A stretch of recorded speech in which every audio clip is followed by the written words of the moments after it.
मलाई सर बढुवा गरिदिनु पर्यो भने चाहिँ नआउनु है मेरोमा चाहिँ, यो चाहिँ बन्द है।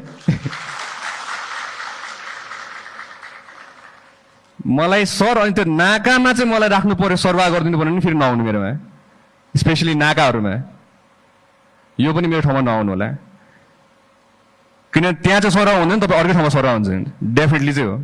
त्यो भयो भने चाहिँ है यो हामीले सिस्टम अनुसारमा हामीले यसको प्लानिङ गरेका छौँ सरवाह बढाएको कुराहरूमा।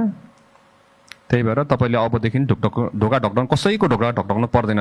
तपाईँ मेरो ढोका ढकढक्न आउनुहुन्छ भने मेरोमा चाहिँ ढोका ढकढक्दाखेरि सर मलाई समस्या पऱ्यो मात्र भनेर भन्दिनु, यति मात्रै भन्दिनु। म तपाईँको हरेक प्रहरीको लागि म तपाईँको आफ्नै समस्या जस्तो बुझेर म कुद्नेवाला छु, लिन्छु र म त्यसलाई समाधान गर्न भरपुर प्रयास पनि गर्नेवाला छु। धेरै अप्ठ्यारो नमान्नु मसँग।